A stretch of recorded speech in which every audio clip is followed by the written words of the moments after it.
teman-teman guru yang lain atau teman-teman sejawat untuk melaksanakan budaya positif di dalam kelas. Kita mulai monggo dilanjutkan. Kemudian untuk teman-teman pengasuh yang lain monggo panjenengan yang sudah mendengar untuk teman-teman yang sudah memasukkan budaya masing-masing. Terima kasih dulu. Bismillahirrahmanirrahim. Assalamualaikum warahmatullahi wabarakatuh. Waalaikumsalam. Alhamdulillah wa ni'matillah wa syukurillah wa haula wa la quwwata illa billah. Kami ucapkan terima kasih kepada ibu-ibu pendidik PAUD Gugus 01 yang pada saat ini sudah merelakan waktunya untuk mengikuti sosialisasi budaya positif yang ada di BK Tunas Muda. Langsung mawon nih ibu-ibu.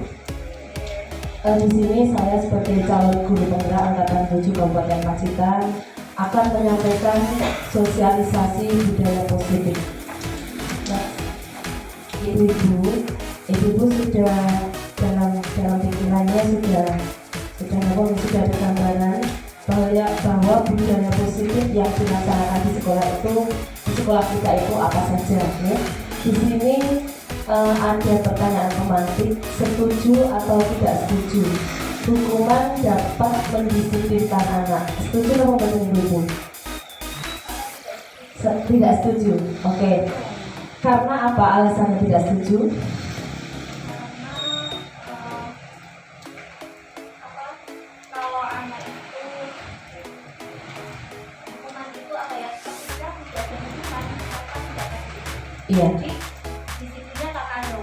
Iya. Iya, terima kasih. Jadi di sini kalau zaman dulu kita takut karena ada hukuman. Yang kedua, pemberian hukuman dengan hal positif seperti membaca atau membersihkan halaman sekolah dapat meningkatkan disiplin anak. Memberikan penghargaan dapat meningkatkan motivasi belajar anak. Di sini mungkin ada pendapat dari yang nomor 3. Ada pendapat dari yang nomor 3, setuju ya. Penghargaan dapat meningkatkan motivasi belajar anak itu kadang kalanya bisa juga, tapi kalau itu dilakukan secara terus-menerus itu ternyata juga tidak akan memberikan motivasi kepada anak, yang akhirnya adanya itu cuma karena mungkin dengan pemberian penghargaan itu akhirnya anak melakukannya tidak melalui keinginan dari dalam diri atau intrinsik dalam dirinya sendiri. Jadi hanya dengan mengharapkan penghargaan itu anak melakukannya. Nah, di sini nanti kita akan bahas tentang teori kontrol. Sekarang kita sampai pada perubahan paradigma. Di sini ada sebuah filosofi dari satu kepalan tangan, ada 2 orang, satu kepalan tangan dan satu kepalan tangan lagi. Di sini nanti coba dibaca bersama-sama, ada tangan A dan tangan B saling menggenggam. Kemudian kita praktek ada salah satu benda atau secari kertas. Kita misalkan tangan saya, ini saya masukkan kertas. Kemudian di situ letakkan salah satu tangan Anda, benda itu dalam satu genggaman tangan Anda. Kemudian suruh teman Anda, tangan yang satu lagi, ini teman Anda atau yang B, mencoba dengan sekuat tenaga dengan berbagai cara untuk meminta agar memberikan benda tersebut. Jadi tugasnya A ini untuk mempertahankan. Jadi ketika kita mempunyai prinsip, mempunyai pemikiran, niku ketika ada seorang yang membujuk, merayu, merebut dan lain sebagainya, itu secara naluri sikap kita mempertahankan atau melepaskan. Mempertahankan. Oke. Berarti secara naluri kita mempertahankan. Kita kaitkan dengan teori kontrol. Teori kontrol, next Mbak. Teori kontrol Yang mencetuskan ini adalah Dr. William Glasser. Ini teori kontrol itu di sini ada beberapa kembali lagi ke paradigma stimulus respon, teori kontrol dan teori pilihan. Di sini sesungguhnya siapa yang memiliki kontrol? Di sini ada stimulus respon. Stimulus respon ini kalau kita sebagai guru, stimulus itu kita merangsang, terus respon itu imbal balik dari peserta didik. Jadi ketika kita memberikan rangsangan, bagaimana responnya? Ini terus di sampingnya ini ada teori kontrol. Teori kontrol itu teori yang sudah dibuktikan dengan beberapa kajian, ya. Di sini kita mencoba di stimulus respon, kita mencoba mengubah orang agar berpandangan sama dengan kita. Apakah itu bisa kita lakukan? Ternyata menurut teori kontrol itu kita berusaha memahami pandangan orang lain tentang dunia. Jadi tidak harus mengubah. Jadi kita itu tidak harus mengubah pandangan orang lain seperti pandangan kita. Jadi ketika kita memberikan stimulus atau respon kepada murid, kepada siswa, bukan berarti kita harus mendoktrin siswa itu harus sesuai dengan apa yang kita pikirkan, apa yang kita berikan, tetapi kita harus memahami. Jadi kita harus memahami mulai dari karakter murid, mulai dari kebiasaan murid, mulai dari kebutuhan murid. Terus kemudian stimulus respon selanjutnya, perilaku buruk dilihat sebagai suatu kesalahan. Belum tentu sesuatu yang buruk itu, kalau menurut teori kontrol ini belum tentu suatu kesalahan, karena sesuatu yang baik atau yang buruk itu dilakukan, ini pasti yang melakukannya mempunyai tujuan. Kemudian orang lain bisa mengontrol saya. Ini orang lain bisa mengontrol saya. Ternyata menurut teori kontrol itu bukan orang lain yang bisa mengontrol diri kita, tetapi diri kita sendiri. Nah, okay. Jadi yang bisa mengontrol kita itu adalah diri kita sendiri. Kemudian saya bisa mengontrol orang lain, Anda tidak bisa mengontrol orang lain. Menurut kita bisa mengoreksi orang lain. Ternyata kontrol itu adalah yang bisa mengontrol, mengoreksi diri kita sendiri, itu adalah diri kita sendiri. Kontrol ini adalah kolaborasi. Jadi kita itu kepada murid itu jangan memaksa, tapi kita harus berkolaborasi, bekerja sama. Jadi kita arahkan, kita gali apa yang ada di dalam murid itu, terus kemudian kita ajak kolaborasi, kerjasama. Kita akan belajar tentang disiplin positif. Nah, di sini ada teori kontrol tadi yang yang dicetuskan oleh Dr. William Glasser. Ini tadi sudah dijumlik bersama-sama. Anda tidak bisa mengontrol orang lain, hanya Anda yang bisa mengontrol diri Anda sendiri. Di sini makna disiplinnya belajar kontrol diri dengan menggali potensi kita agar mencapai tujuan mulia, yaitu sesuatu yang menjadi seseorang yang kita inginkan berdasarkan nilai-nilai yang kita hargai. Jadi makna dari disiplin di sini ini semua itu digali dalam diri kita. Terus kemudian ada nilai-nilai kebajikan. Ada nilai-nilai kebajikan universal. Ini nanti di akhirnya ada keyakinan kelas. Keyakinan kelas itu kalau kita dulu termasuk kesepakatan kelas atau peraturan yang ada di kelas.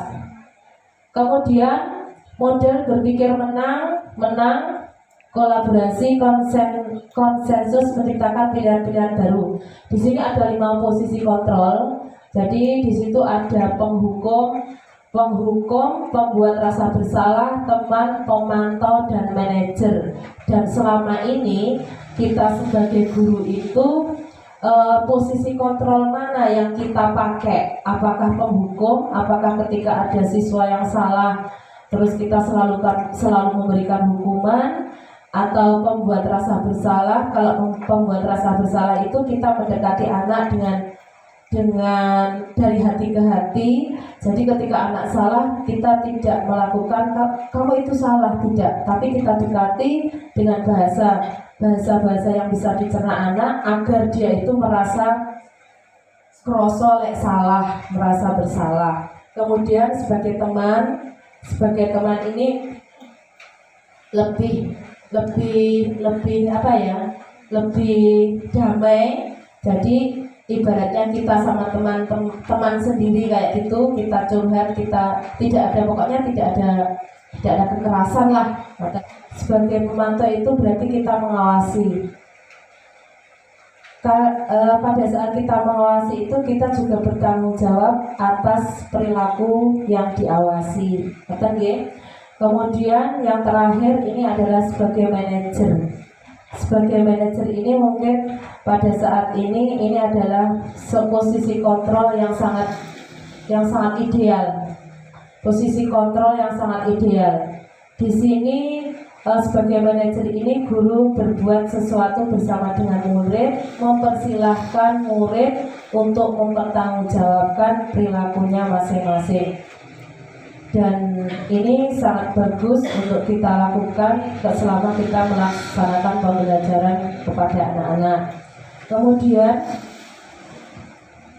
yang selanjutnya yaitu realitas kebutuhan kita berbeda-beda. Kita berusaha memahami pandangan orang lain tentang dunia. Setiap orang memiliki gambaran yang berbeda-beda. Di sini mengarahnya pada 5 kebutuhan dasar manusia. 5 kebutuhan dasar manusia itu apa saja? Yang pertama adalah kebutuhan bertahan hidup. Kemudian penguasaan, kasih sayang dan rasa diterima, ketenangan dan kebebasan. Sebentar.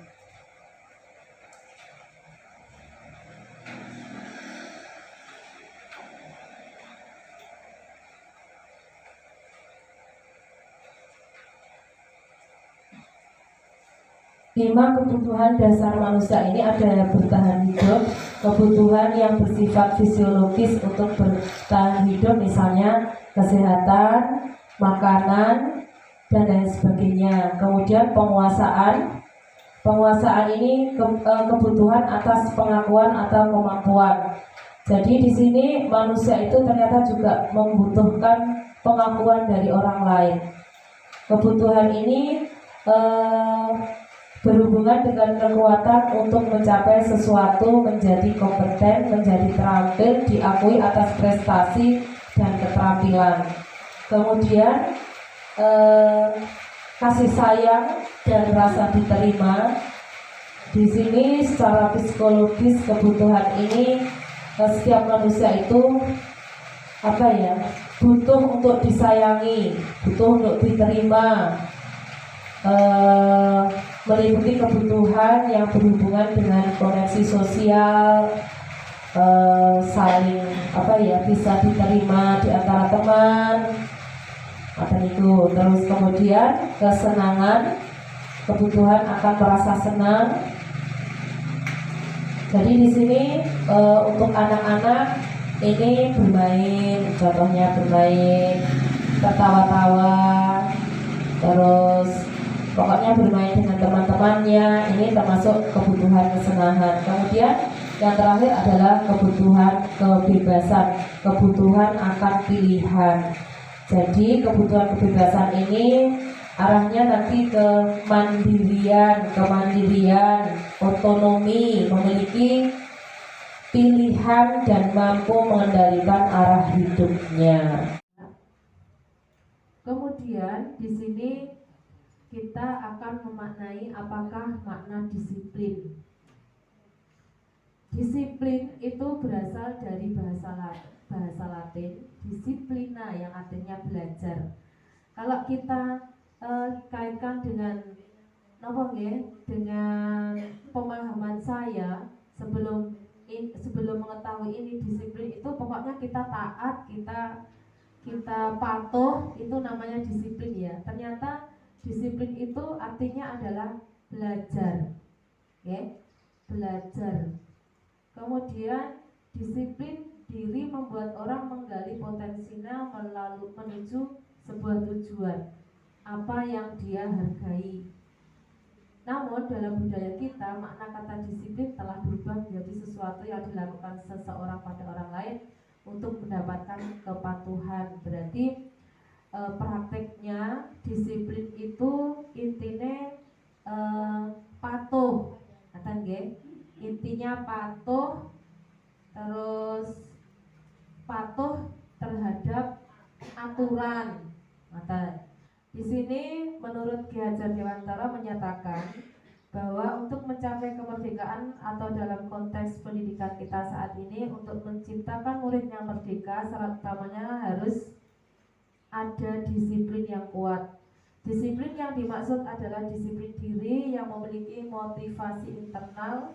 Jika kita tidak memiliki motivasi internal, maka kita memerlukan pihak lain untuk mendisiplinkan kita, atau motivasi eksternal karena berasal dari luar, bukan dari dalam diri kita sendiri.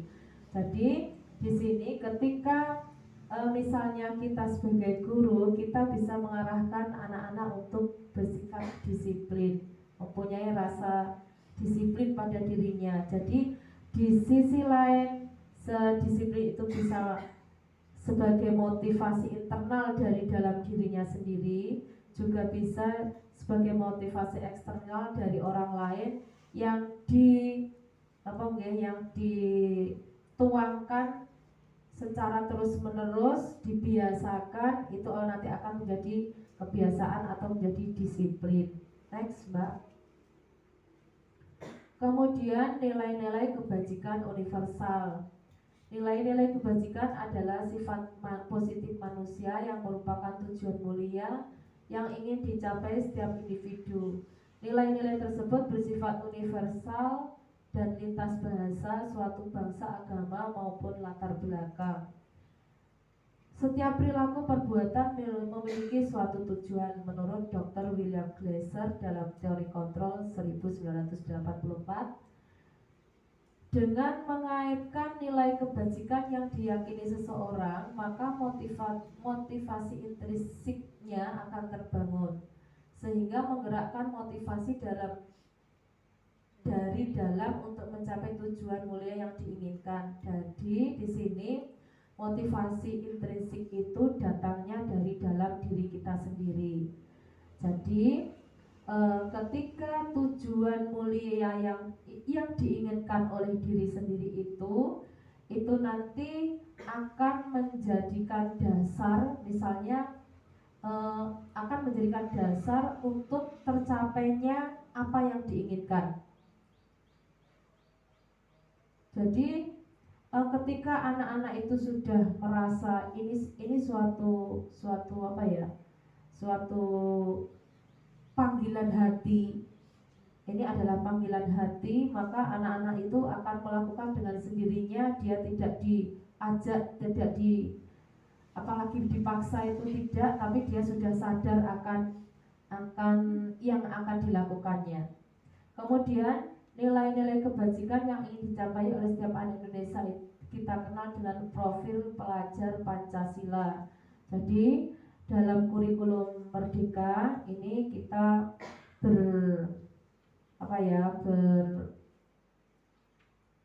bertumpu pada nilai profil pelajar Pancasila, yaitu intinya dari nilai profil pelajar Pancasila itu ada beriman, bertakwa kepada Tuhan Yang Maha Esa dan berakhlak mulia, mandiri, bernalar kritis, berkebinekaan global, bergotong royong, dan kreatif. Ibu-ibu, untuk merefreshkan suasana ya, kita nyanyi bersama-sama ya. Oke. Profil pelajar Pancasila. Ya, 1, 2, 3. Pelajar Pancasila beriman dan bertakwa pada Tuhan Yang Esa dan berakhlak mulia, berkebinekaan global, gotong royong, mandiri, kreatif,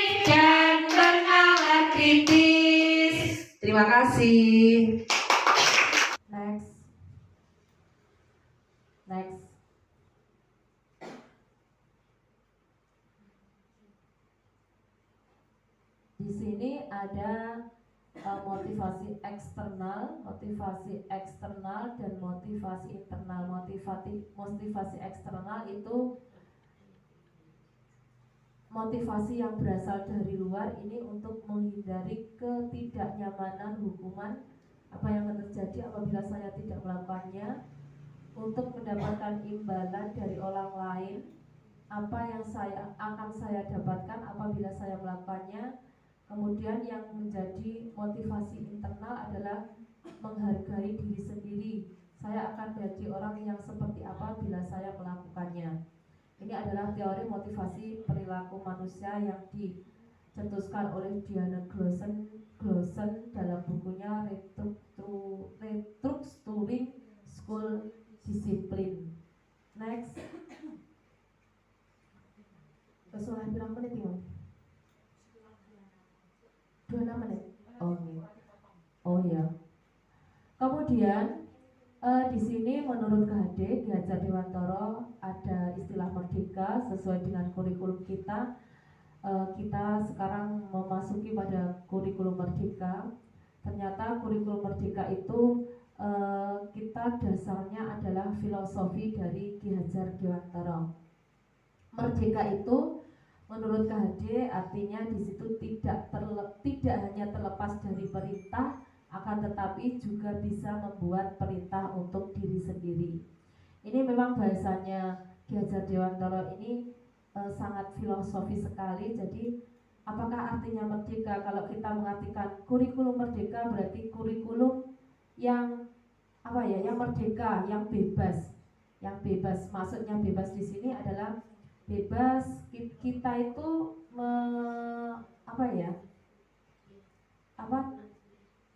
mengerti kebutuhan belajar anak. Kita harus selalu mengerti kebutuhan belajar. Nah, di sini kita masuk pada penghargaan.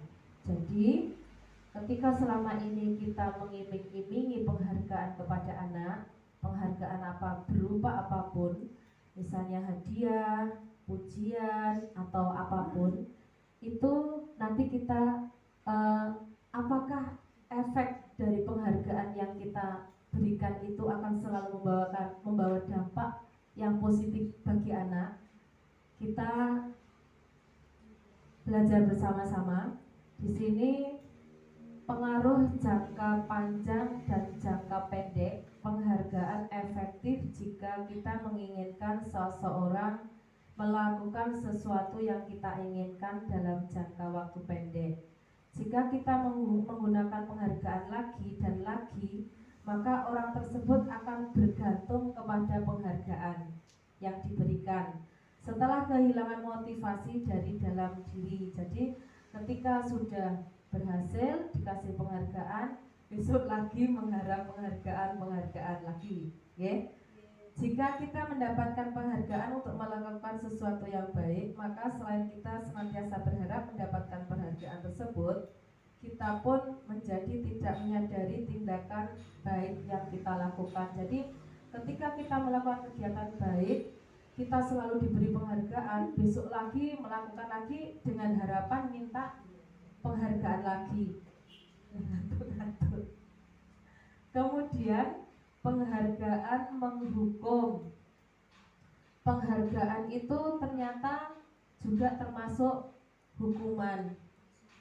Jadi kadang anak-anak yang merasa selalu diberi penghargaan itu akan menjadi ketergantungan. Jadi ini motivasinya sebenarnya ketika terlalu banyak penghargaan ini juga tidak bagus untuk anak-anak. Kemudian di sini kita akan memaknai apakah makna disiplin. Disiplin itu berasal dari bahasa Latin disciplina yang artinya belajar. Kalau kita kaitkan dengan dengan pemahaman saya sebelum mengetahui ini disiplin itu pokoknya kita taat, kita patuh, itu namanya disiplin ya. Ternyata disiplin itu artinya adalah belajar. Oke, belajar. Kemudian disiplin diri membuat orang menggali potensinya menuju sebuah tujuan apa yang dia hargai. Namun dalam budaya kita makna kata disiplin telah berubah menjadi sesuatu yang dilakukan seseorang pada orang lain untuk mendapatkan kepatuhan. Berarti prakteknya disiplin itu intinya patuh, kata nggih? Intinya patuh, terus patuh terhadap aturan. Mata.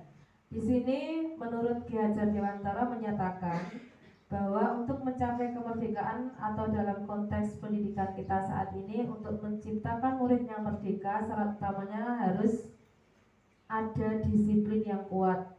Disiplin yang dimaksud adalah disiplin diri yang memiliki motivasi internal.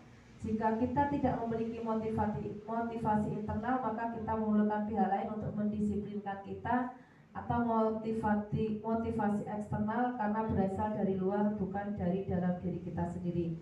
Jadi di sini ketika misalnya kita sebagai guru, kita bisa mengarahkan anak-anak untuk bersikap disiplin, mempunyai rasa disiplin pada dirinya. Jadi di sisi lain, disiplin itu bisa sebagai motivasi internal dari dalam dirinya sendiri, juga bisa sebagai motivasi eksternal dari orang lain yang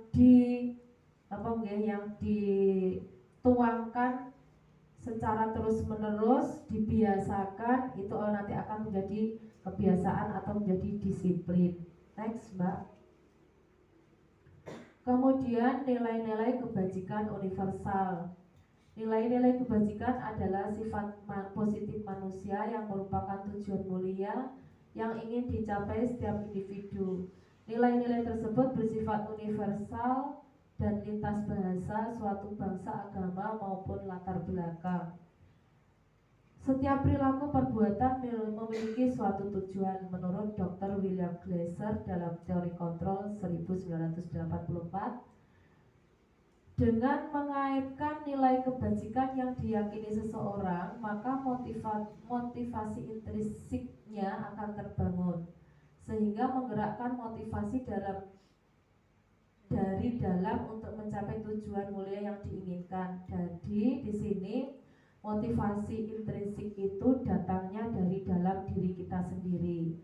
Jadi ketika tujuan mulia yang diinginkan oleh diri sendiri itu nanti akan menjadikan dasar, misalnya akan menjadikan dasar untuk tercapainya apa yang diinginkan. Jadi ketika anak-anak itu sudah merasa ini suatu panggilan hati, ini adalah panggilan hati, maka anak-anak itu akan melakukan dengan sendirinya. Dia tidak diajak, apalagi dipaksa itu tidak, tapi dia sudah sadar akan yang akan dilakukannya. Kemudian nilai-nilai kebajikan yang ingin dicapai oleh setiap anak Indonesia kita kenal dengan profil pelajar Pancasila. Jadi dalam kurikulum Merdeka ini kita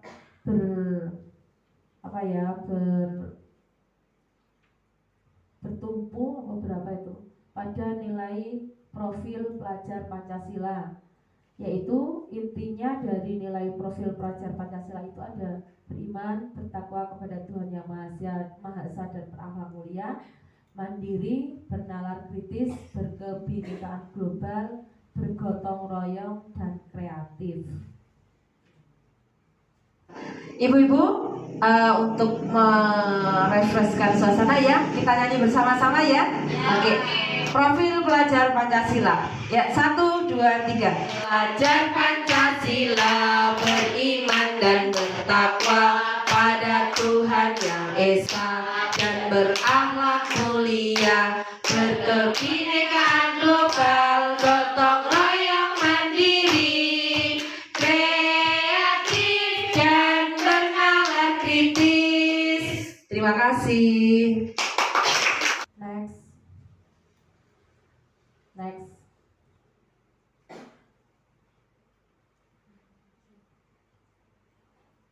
Di sini ada motivasi eksternal dan motivasi internal. Motivasi eksternal itu motivasi yang berasal dari luar, ini untuk menghindari ketidaknyamanan hukuman, apa yang akan terjadi apabila saya tidak melakukannya, untuk mendapatkan imbalan dari orang lain, apa yang akan saya dapatkan apabila saya melakukannya. Kemudian yang menjadi motivasi internal adalah menghargai diri sendiri. Saya akan menjadi orang yang seperti apa bila saya melakukannya. Ini adalah teori motivasi perilaku manusia yang dicetuskan oleh Diana Glosson dalam bukunya Restructuring School Discipline. Next. Kesulitan berapa menit ini? 26 menit. Oh ya. Kemudian di sini menurut KHD Ki Hajar Dewantara ada istilah merdeka sesuai dengan kurikulum kita. Kita sekarang memasuki pada kurikulum merdeka. Ternyata kurikulum merdeka itu kita dasarnya adalah filosofi dari Ki Hajar Dewantara.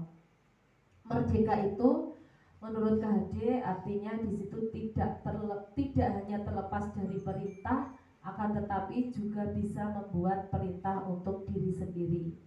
Ini memang bahasanya Ki Hajar Dewantara ini sangat filosofi sekali. Jadi apakah artinya merdeka? Kalau kita mengartikan kurikulum merdeka berarti kurikulum yang yang merdeka, yang bebas. Yang bebas, maksudnya bebas di sini adalah bebas kita itu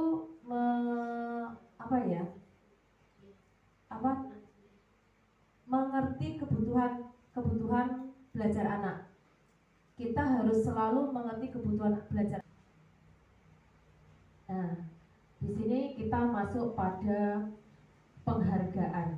Jadi, ketika selama ini kita mengiming-imingi penghargaan kepada anak, penghargaan berupa apapun, misalnya hadiah, pujian, atau apapun, itu nanti kita apakah efek dari penghargaan yang kita berikan itu akan selalu membawa dampak yang positif bagi anak. Kita belajar bersama-sama. Di sini pengaruh jangka panjang dan jangka pendek. Penghargaan efektif jika kita menginginkan seseorang melakukan sesuatu yang kita inginkan dalam jangka waktu pendek. Jika kita menggunakan penghargaan lagi dan lagi, maka orang tersebut akan bergantung kepada penghargaan yang diberikan setelah kehilangan motivasi dari dalam diri. Jadi ketika sudah berhasil dikasih penghargaan, besok lagi mengharap penghargaan lagi, ya. Jika kita mendapatkan penghargaan untuk melakukan sesuatu yang baik, maka selain kita senantiasa berharap mendapatkan penghargaan tersebut, kita pun menjadi tidak menyadari tindakan baik yang kita lakukan. Jadi ketika kita melakukan kegiatan baik, kita selalu diberi penghargaan, besok lagi melakukan lagi dengan harapan minta penghargaan lagi. Kemudian penghargaan menghukum. Penghargaan itu ternyata juga termasuk hukuman. Jadi kadang anak-anak yang merasa selalu diberi penghargaan itu akan menjadi ketergantungan. Jadi ini motivasinya sebenarnya ketika terlalu banyak penghargaan ini juga tidak bagus untuk anak-anak. Ada poin keyakinan kelas.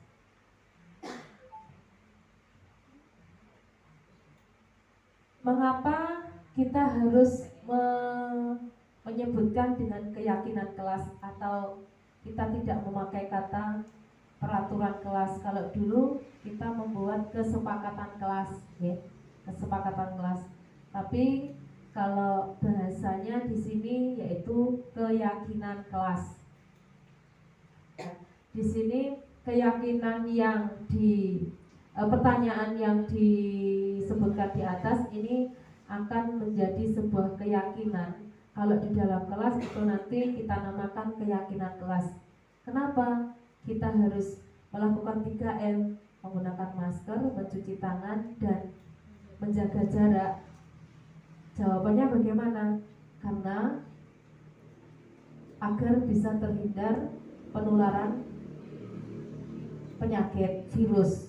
Tidak hanya COVID ya, ini banyak sekali sekarang, tidak hanya COVID tapi virus ya, virus.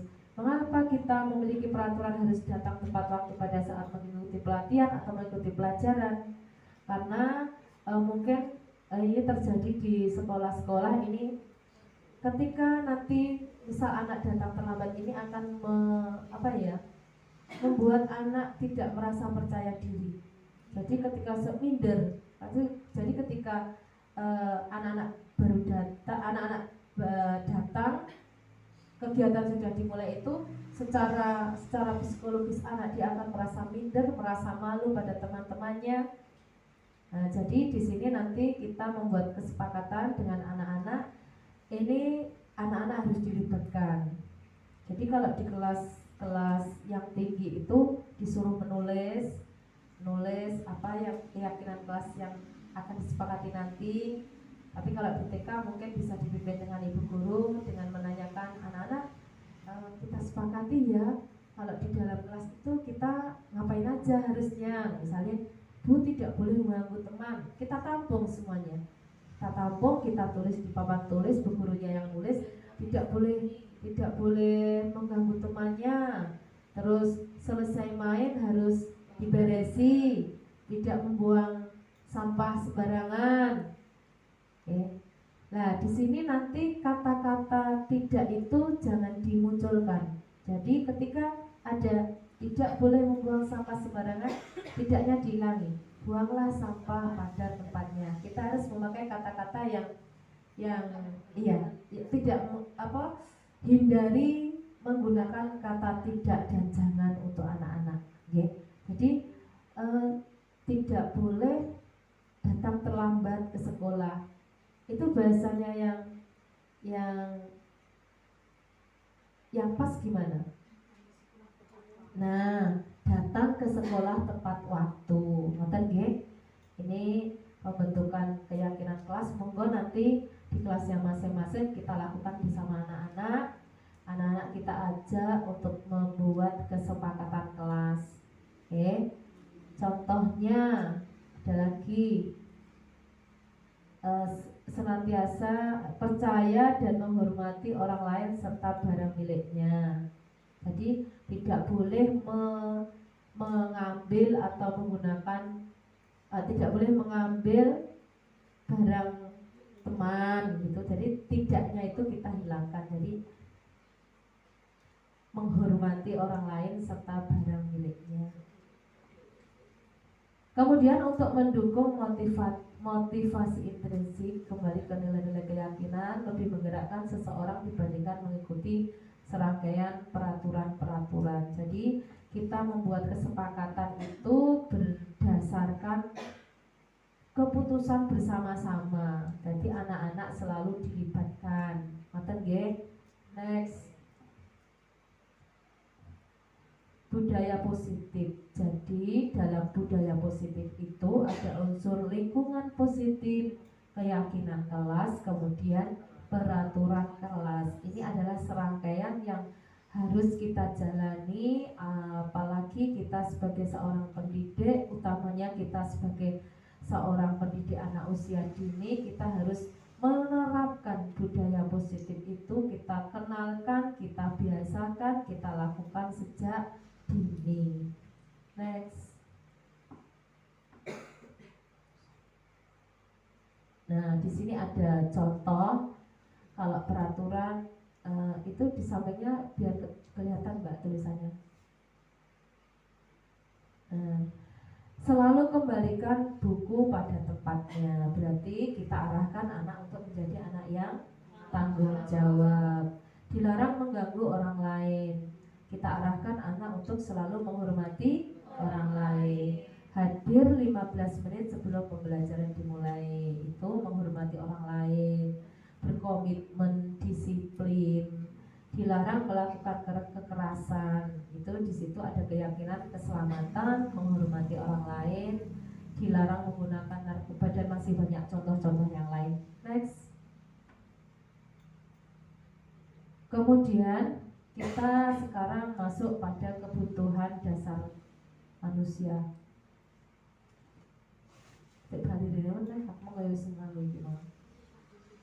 Oh gitu. Di sini kita sebagai manusia itu kita sudah dikodratkan oleh Allah. Jadi kita itu sebenarnya tidak bisa hidup tanpa orang lain. Kita sebagai makhluk sosial itu selalu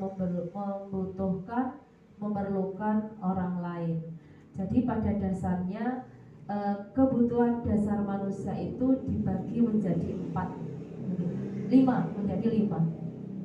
Yang pertama, yang paling utama yaitu kebutuhan berdasar bertahan hidup. Kebutuhan bertahan hidup itu termasuk dalam kesehatan, terus kebutuhan bersifat fisiologis yaitu bertahan hidup, kesehatan, tempat tinggal, makanan. Itu pokoknya intinya bagaimana kita bisa untuk bertahan hidup. Ini sudah ada dalam pokoknya semua manusia itu mempunyai kebutuhan ini. Semuanya punya kebutuhan ini. Tidak bisa dihindari, semuanya punya kebutuhan untuk bertahan hidup.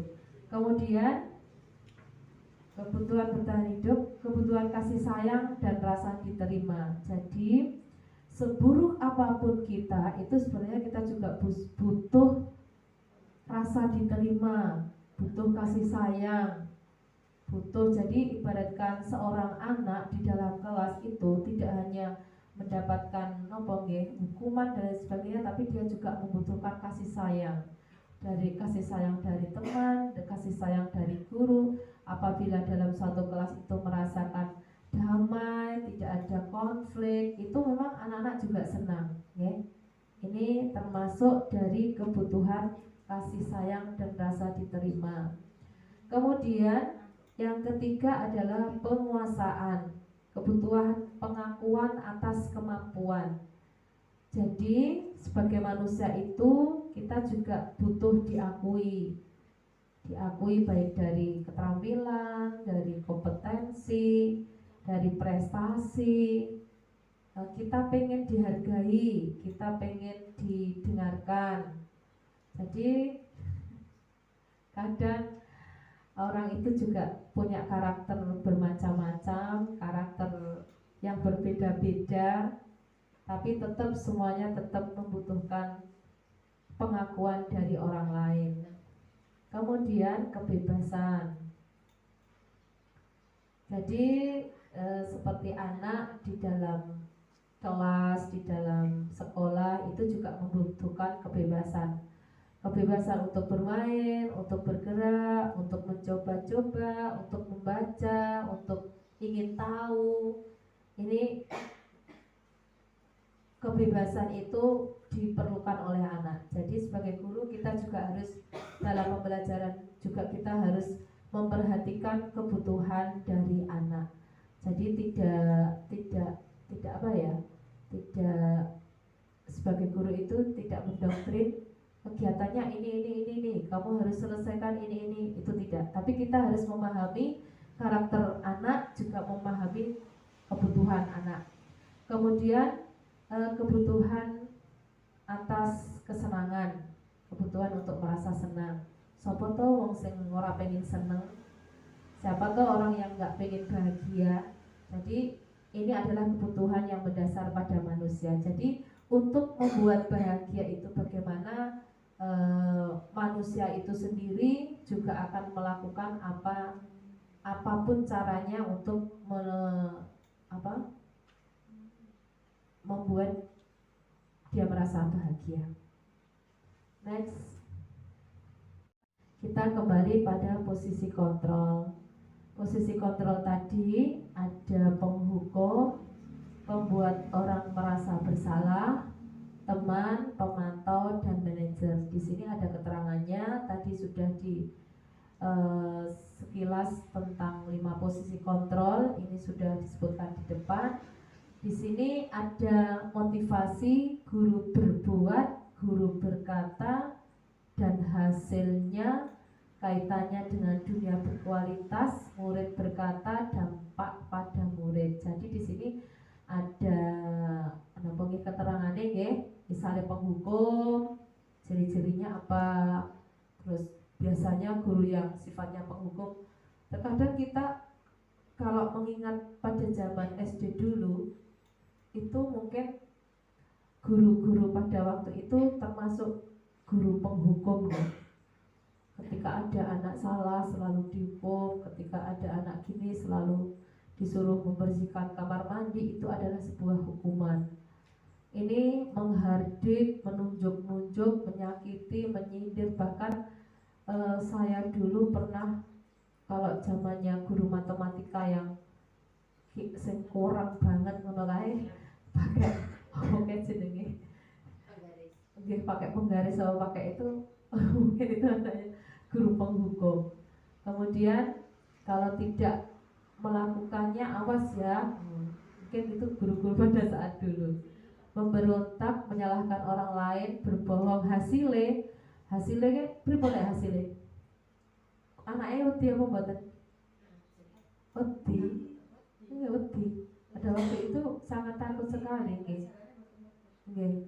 Terus kemudian pembuat orang merasa bersalah, berceramah, mengatakan dengan kata-kata, misalnya anak ada yang membuat kesalahan, mengatakannya seharusnya kamu begini. Jadi kita ambil hatinya, kita ambil rosone, kita berikan nasihat, tapi dengan tidak mendoktrin, okay? Tidak mendoktrin. Jadi diawali dengan misalnya ada anak yang mengambil barangnya orang lain, terus kemudian ketika itu kita tahu sebagai guru, kita tahu, terus kita panggil. Jadi tidak semerta-merta kita langsung memarahi dan lain sebagainya, tapi kita ambil hatinya. Ibu merasa sangat kecewa, kamu itu sebenarnya anak baik, gini. Tapi mengapa kamu kok? Ternyata dia juga punya alasan, karena dia mengambil jajannya temannya itu, ternyata dari rumah dia tidak dibawakan jajan. Nah di situ ini posisi kontrol guru sebagai posisi kontrol guru sebagai pembuat orang merasa bersalah. Jadi ketika dinasihati, anak itu merasa bersalah dan tidak akan mengulanginya lagi. Kemudian sebagai teman membuat alasan-alasan untuk muridnya. Pokoknya intinya podo karo yang temani, podo karo yang sahabate, ngoten nggih. Kemudian sebagai pemantau itu tadi guru itu sebagai pemantau itu mengawasi. Dalam pengawasan itu guru juga bertanggung jawab atas perilaku anak-anak yang kita awasi. Jadi ketika kita melakukan pengawasan kepada anak-anak, ada hal-hal yang tidak baik kita lihat, maka guru berhak atau bertanggung jawab untuk memberikan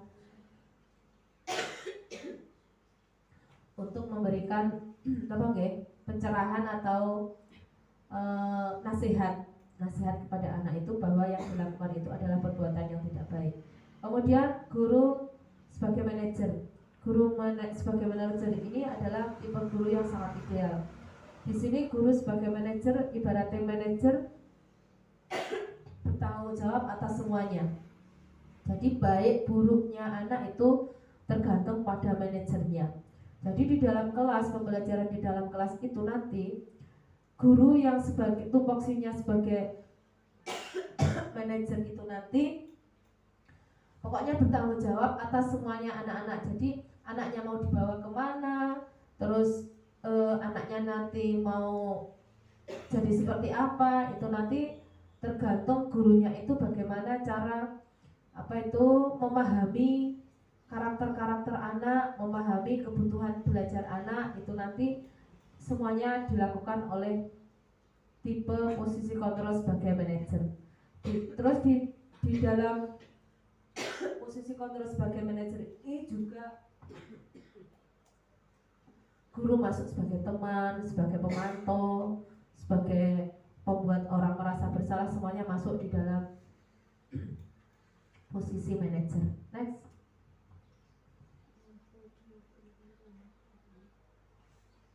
Naik aja Mbak. Next. Kemudian masuk di segitiga restitusi. Oke. Dalam segitiga restitusi ini, restitusi tadi ngomong ya Bu. Restitusi tadi adalah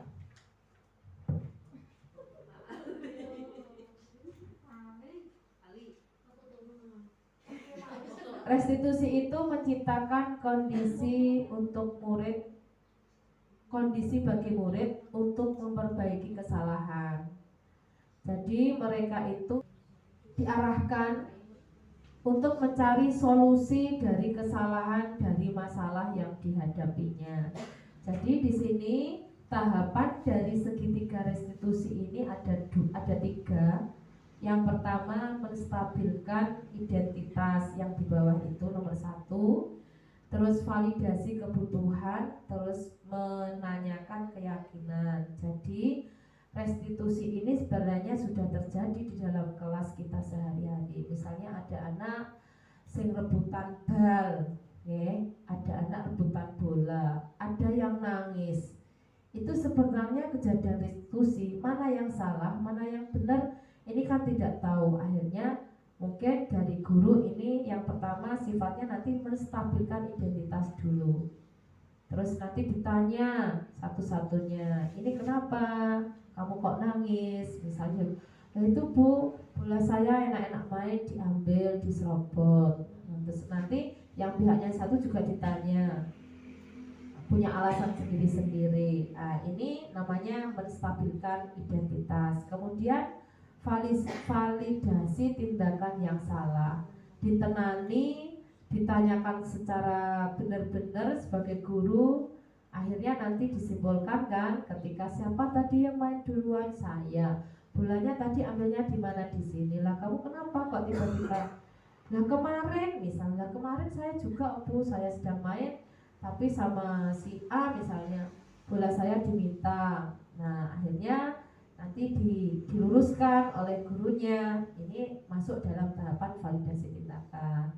Oke, sekarang dengan temannya kalau main itu harus bergantian, terus opo-opo jo nangis gitu juga ditekankan pada anak yang seduluk nangis, misalnya direbut sidik nangis, diomong sidik nangis, kayak gitu. Terus kemudian nanti tahapan yang ketiga, menanyakan keyakinan, kita tanyakan kepada anak sesuai dikembalikan pada keyakinan kelas yang kita buat tadi. Nah, kemarin kita sudah janjikan kalau bermain bersama teman harus sama-sama.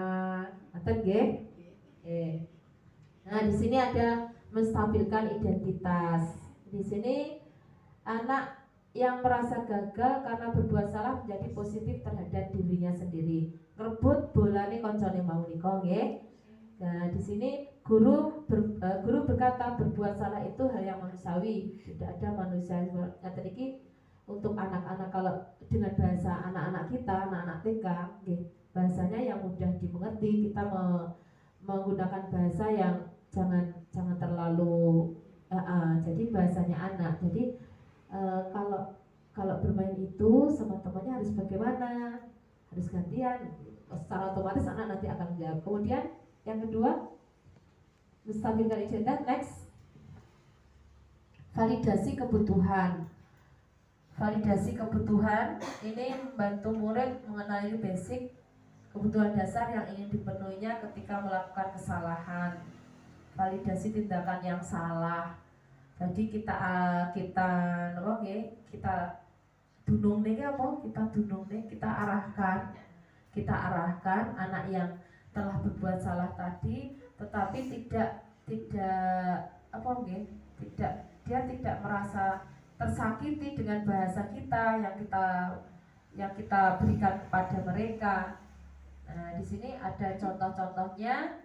Kamu bisa saja kan melakukan yang lebih buruk, tapi kamu tidak melakukannya untuk hari ini. Jadi nanti bahasanya bisa diolah sendiri, monggo ibu-ibu. Kemudian lanjut validasi kebutuhan, menanyakan keyakinan. Nah, di sini nanti kita hubungkan dengan keyakinan kelas yang sudah kita buat sebelumnya, ya. Apa mungkin? Jadi nanti sebanyak-banyaknya keyakinan kelas tadi nanti kita gali dari anak-anak langsung. Next. Intervensi. Next. Nah, di sini dengan adanya tadi sosialisasi budaya positif ini di sekolah saya, di TK saya, utamanya di kelas saya ini saya menerapkan budaya positif TK Tunas Muda ini adalah 5S 1I. 5S senyum, salam, sapa, sopan dan santun, serta yang I itu ikhlas. Jadi ketika kita selalu tersenyum, jadi kita biasakan masuk kelas, masuk gerbang itu tidak baik dari gurunya maupun dari anak-anaknya ini tidak memperlihatkan wajah yang muram, walaupun di rumah mungkin banyak masalah, tapi kita harus selalu berusaha tersenyum. Kita salam, saling ucap salam, kita salim, kita sapa, selamat pagi Bu Guru, assalamualaikum Bu Guru. Terus kita sopan itu banyak sekali konteksnya, dalam bahasa, dalam tindakan, dalam perbuatan. Kita santun. Terus kemudian yang terakhir ikhlas melakukannya, tidak ada paksaan. Jadi di sini monggo ibu-ibu kita nanti menerapkan budaya-budaya positif yang kita biasakan. Jadi hal-hal kecil mulai dari anak-anak itu mari kita biasakan agar nantinya anak-anak menjadi anak yang berkarakter, ya. Wes ya. Terima kasih. Terima kasih ibu-ibu pada kesempatan hari ini telah mengikuti sosialisasi budaya positif dalam waktunya, atas kehadirannya. Semoga hari ini adalah hari yang berkah, yang manfaat untuk kita semua. Monggo untuk budaya positif tadi kita terapkan di sekolah, dimulai dari hal-hal yang terkecil. Kita buat kesepakatan bersama anak-anak apa saja nanti kegiatan-kegiatannya. Terus kita kalau mungkin nanti kita buatkan kayak spanduk atau poster nanti kita tempel di kelas. Jadi di situ kalau di TK nanti ditambahi dengan gambar-gambar, jadi anak bisa memahaminya tanpa harus membaca. Kalau buang sampah pada tempatnya juga kita kasih gambar tempat sampah, ada kita buang sampah ini loh, ada keranjang sampah ngoten-ngoten itu. Pun terima kasih. Matur sembah nuwun. Wassalamualaikum warahmatullahi wabarakatuh. Setawa tadi salam mengguyu. Nggih, matur suwun nggih ibu-ibu. Terima kasih. Wassalamualaikum warahmatullahi wabarakatuh. Hari ini kita mau membuat keyakinan kelas atau kesepakatan kelas. Untuk kelas B, karena sudah besar-besar semuanya, Mas Hasim, Mas Isam, ya. Kesepakatannya sekarang kita sepakati bersama-sama ya. Sapa di luar juga di dalam kelas sudah ada. Tambah lagi satu, kita sepakati apa? Apa Mbak Desa? Ya, enggak boleh bangkok. Kan tadi sudah yang pertama, tepat waktu datang ke sekolah. Terus membuang sampah pada tempatnya. Terus apa lagi? Enggak boleh. Apa itu? Apa? Iya. Enggak boleh tukaran, enggak boleh, harus pada tempatnya. Salah satu waktunya bermain harus diberesi. Sudah 4 itu aja. Oke? Anak-anak harus mentaati apa yang sudah dibuatnya bersama-sama. Oke. Enggak. Subhana rabbiyal a'la wa bihamdi Allahu akbar Rabbi ghfirli warhamni waj'alni warfa'ni warzuqni wahdini wa'afini wa'fu anni.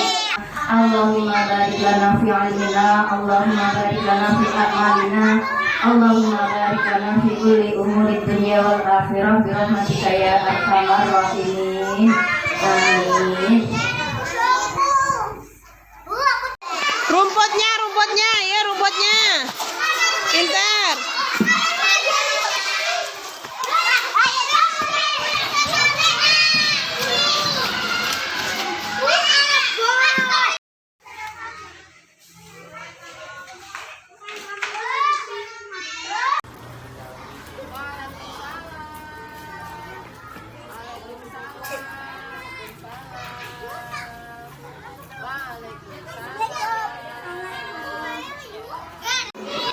Beres-beres waktu sudah tiba, simpan mainan di tempat semula. Simpan simpan, ayo yang rapi. Jadilah anak yang bertanggung jawab. Mas Hisam, kemarin kan kamu ngumpetin sepatu Mbak Desa. Iya. Sekarang sudah ketemu Mbak Desa. Kemarin kamu janjikan sama guru mau minta apa? Minta apa? Minta maaf. Ya bilang apa sama Mbak Desa? Minta maaf Mbak Desa ya. Besok diulang lagi ndak? Ndak. Sama-sama Mas Hisam. Mas Hisam, kemarin kan kamu ngumpetin sepatu Mbak Desa.